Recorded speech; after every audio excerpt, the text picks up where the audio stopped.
नमस्कार प्रिय मित्रों, मैं अमिता शेष। आज मैं आप सबके लिए लेकर आई हूँ महादेवी वर्मा जी के द्वारा लिखा गया रेखा चित्र बालिका माँ।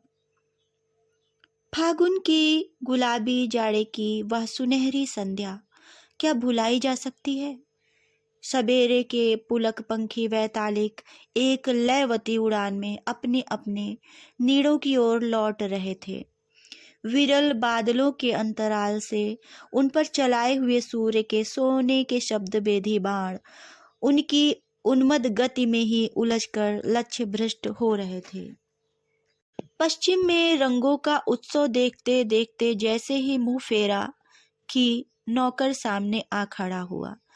पता चला अपना नाम न बताने वाले एक वृद्ध सज्जन मुझसे मिलने की प्रतीक्षा में बहुत देर से बाहर खड़े हैं। उनसे सवेरे आने के लिए कहना अरण्य रोदन ही हो गया। मेरी कविता की पहली पंक्ति ही लिखी गई थी, अतः मन खिसिया सा आया। मेरे काम से अधिक महत्वपूर्ण कौन सा काम हो सकता है, जिसके लिए असमय में उपस्थित होकर उन्होंने मेरी कविता को प्राण प्रतिष्ठित से पहले ही खंडित मूर्ति के समान बना दिया। मैं कवि हूं।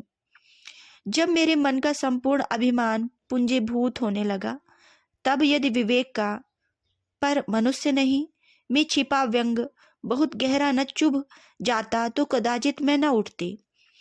कुछ खींची कुछ कठोर सी मैं बिना देखे ही एक नई और दूसरी पुरानी चप्पल पैर में डालकर जिस तेजी से बाहर आई, उसी तेजी से उस अवांछित आगंतुक के सामने निस्तब्ध और निर्वाक हो रही।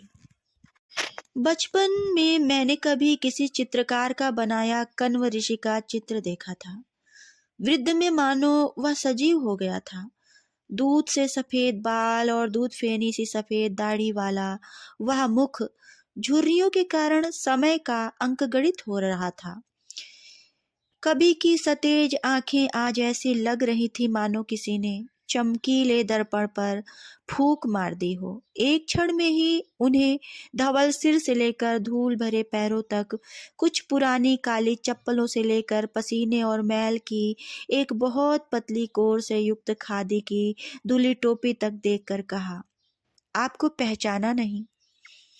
अनुभवों से मलिन पर आंसुओं से उजली उनकी दृष्टि पल भर को उठी, फिर कास के फूल जैसी बरौनियों वाली पलकें झुक आईं, न जाने व्यथा के भार से, न जाने लज्जा से। एक क्लांत पर शांत कंठ ने उत्तर दिया, जिसके द्वार पर आया है उसका नाम जानता है। इससे अधिक मांगने वाले का परिचय क्या होगा। मेरी पोती आपसे एक बार मिलने के लिए बहुत विकल है। 2 दिन से इसी उधेड़ बुन में पड़ा था। आज साहस करके आ सका हूँ, कल तक शायद साहस न ठहरता। इसी से मिलने के लिए हठ कर रहा था। पर क्या आप इतना कष्ट स्वीकार करके चल सकेंगी? तांगा खड़ा है। मैं आश्चर्य से वृद्ध की ओर देखती रह गई। मेरे परिचित ही नहीं, अपरिचित भी जानते हैं कि सहज ही कहीं आती जाती नहीं। यह शायद बाहर से आए हैं। पूछा, क्या वह नहीं आ सकती? वृद्ध के लज्जित होने का कारण मैं न समझ सकी। उनके होंठ हिले, पर कोई स्वर न निकल सका और मुंह फेर कर गीली आंखों को छिपाने की चेष्टा करने लगे। उनका कष्ट देखकर मेरा बीमारी के संबंध में प्रश्न करना स्वाभाविक ही था। वृद्ध ने नितांत हताश मुद्रा में स्वीकृति सूचक मस्तक हिलाकर कुछ बिखरे से शब्दों में यह स्पष्ट कर दिया कि उनके एक पोती है जो 8 की अवस्था में मातृ पितृहीन और 11वें वर्ष में विधवा हो गई थी। अधिक तर्क वितर्क का अवकाश नहीं था। सोचा, वृद्ध की पोती अवश्य ही मरणासन्न है, बेचारी अभागी बालिका। पर मैं तो कोई डॉक्टर या वैद्य नहीं हूँ, और मुंडन कंछेदन आदि में कवि को बुलाने वाले लोग अभी उसे गीतावाचक के समान अंतिम समय में बुलाना नहीं सीखे हैं। वृद्ध जिस निहोरे के साथ मेरे मुख का प्रत्येक भाव परिवर्तन देख रहे थे, उसी ने मानो मेरे कंठ से बलात् कहला दिया, चलिए किसी को साथ ले लूं, क्योंकि लौटते लौटते अंधेरा हो जाएगा।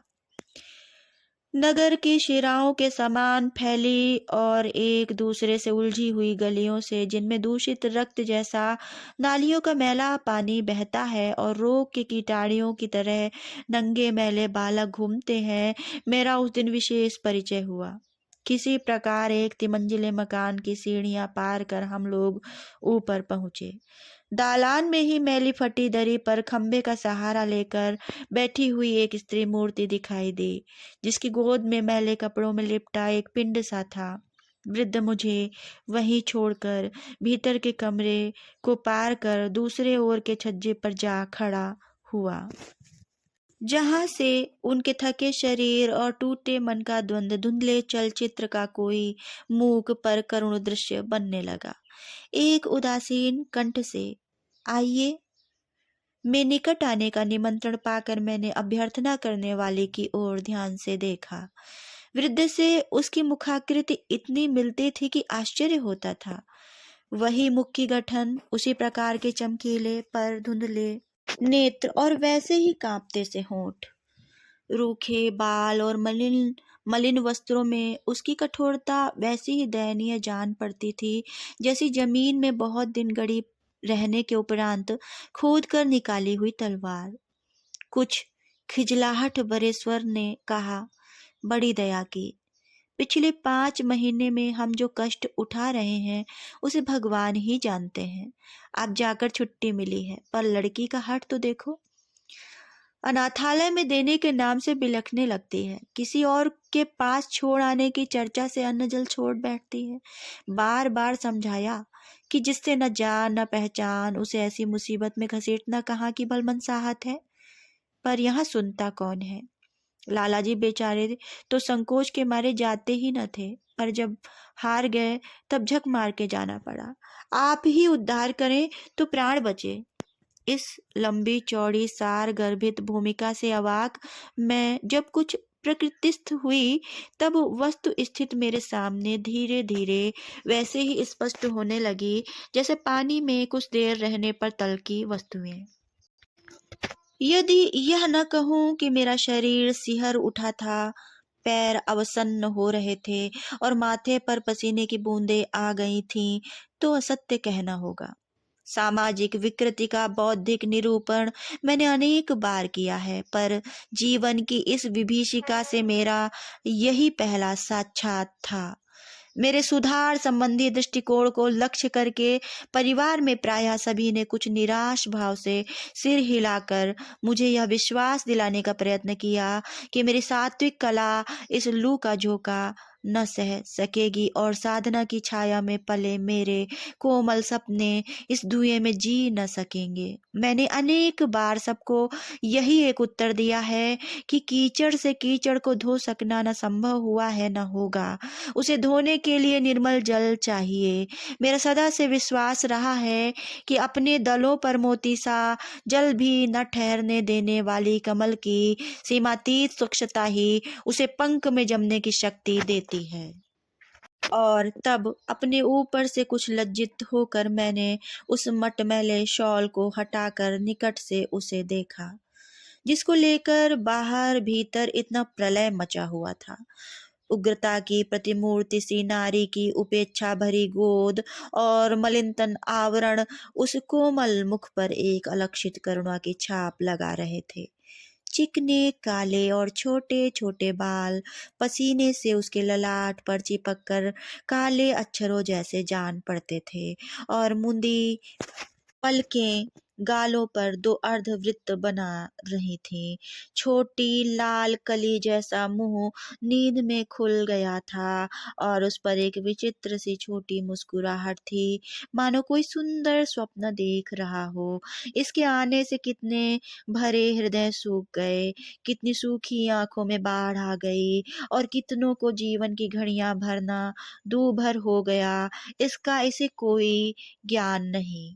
यह अनाहूत अवांछित अतिथि अपने संबंध में भी क्या जानता है। इसके आगमन ने इसकी माता को किसी की दृष्टि में आदरणीय नहीं बनाया। इसके स्वागत में मेवे नहीं बटे, बधाई नहीं गाई गई। दादा नाना ने अनेक नाम नहीं सोचे। चाची ताई ने अपने अपने नेक के लिए वाद विवाद नहीं किया और पिता ने इससे अपनी आत्मा का प्रतिरूप नहीं देखा। केवल इतना ही नहीं, इसके फूटे कपाल में विधाता ने माता का वह अंक भी नहीं लिखा जिसका अधिकारी निर्धन से निर्धन, पीड़ित से पीड़ित स्त्री का बालक हो सकता है। समाज के क्रूर व्यंग से बचने के लिए घोरतम नरक के में अज्ञातवास कर जब इसकी माँ ने अकेले यंत्रणा से छटपटा कर इसे पाया, तब मानो उसकी सांस छूकर ही यह बुझे कोयले में दहकता अंगार हो गया। यह कैसे जीवित रहेगा, इसकी किसी को चिंता नहीं है तो केवल यह कि कैसे अपने सिर बिना हत्या का भार लिए ही इसे जीवन के भार से मुक्त करने का उपकार मिल सके।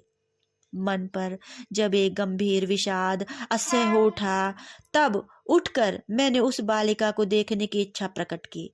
उत्तर में विरक्त सी बुआ ने दालान की बाईं दिशा में एक अंधेरी कोठरी की ओर उंगली उठा दी। भीतर जाकर पहले तो कुछ स्पष्ट दिखाई ही नहीं दिया, केवल कपड़ों की सरसराहट के साथ खाट पर एक छाया सी उठती जान पड़ी। कुछ क्षणों में जब आंखें अंधेरी की अभ्यस्त हो गईं, तब मैंने आले पर रखे हुए दिए के पास से दिया सलाई उठाकर उसे जला दिया। स्मरण नहीं आता वैसी करुणा मैंने कहीं और देखी है। खाट पर बिछी मैली दरी, सहस्त्रों सिकुड़न भरी मलिन चादर और तेल के कई धब्बे वाले तकियों के साथ मैंने जिस दयनीय मूर्ति से साक्षात किया, उसका ठीक चित्र दे सकना संभव नहीं है। वह 18 वर्ष से अधिक की नहीं जान पड़ती थी। दुर्बल और असहाय जैसी, सूखे होठ वाली, सावले पर रक्तहीनता से पीले मुख में आंखें ऐसी जल रही थी जैसे तेलहीन दीपक की बत्ती। उस अस्वाभाविक निस्तब्धता से ही उसकी मानसिक स्थिति का अनुमान कर मैं सिरहाने रखी हुई ऊंची चौकी पर से लोटे को हटाकर उस पर बैठ गई और तब जाने किस अज्ञात प्रेरणा से मेरे मन का निष्क्रिय विषाद क्रोध के सहस्त्र स्फुलिंगों में बदलने लगा। अपने अकाल वैधव्य के लिए वह दोषी नहीं ठहराई जा सकती। उसे किसी ने धोखा दिया, इसका उत्तरदायित्व भी उस पर नहीं रखा जा सकता, पर उसकी आत्मा का जो अंश, हृदय का जो खंड उसके सामने है, उसके जीवन मरण के लिए केवल वही उत्तरदायी है। कोई पुरुष यदि उसको अपनी पत्नी स्वीकार नहीं करता तो केवल इसी मिथ्या के आधार पर वह अपने जीवन के सत्य को, अपने बालक को स्वीकार कर देगी। संसार में चाहे इसको कोई परिचयात्मक विशेषण न मिला हो, परंतु अपने बालक के निकट तो वह गरिमामयी जननी की संज्ञा ही पाती रहेगी। इसी कर्तव्य को अस्वीकार करने का यह प्रबंध कर रही है, केवल इसलिए कि या तो उस वंचक समाज में फिर लौट कर गंगा स्नान कर व्रत उपवास पूजा पाठ आदि के द्वारा सती विधवा का स्वांग भरती हुई और भूलों की सुविधा पा सके, या किसी विधवा आश्रम में पशु के समान नीलाम पर चढ़कर कभी नीची कभी ऊंची बोली पर बिके, अन्यथा एक एक बूंद विष पीकर धीरे धीरे प्राण दे। स्त्री अपने बालक को हृदय से लगाकर जितनी निर्भर है उतनी किसी और अवस्था में नहीं। वह अपनी संतान की रक्षा के समय जैसी उग्रचंडी है वैसी और किसी स्थिति में नहीं। इसी से कदाचित लोलुप संसार उसे अपने चक्रव्यूह में घेर कर बाड़ों से छलनी करने के लिए पहले इसी कवच को छीनने का विधान कर देता है। यदि यह स्त्रियां अपने शिशु को गोद में लेकर साहस से कह सके कि बर्बरों, तुमने हमारा नारीत्व पत्नीत्व सब ले लिया, पर हम अपना मातृत्व किसी प्रकार न देंगी, तो इनकी समस्याएं तुरंत सुलझ जावे।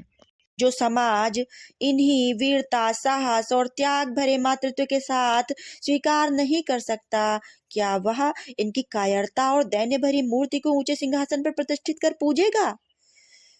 युगों से पुरुष स्त्री को उसकी शक्ति के लिए नहीं, सहन शक्ति के लिए ही दंड देता आ रहा है।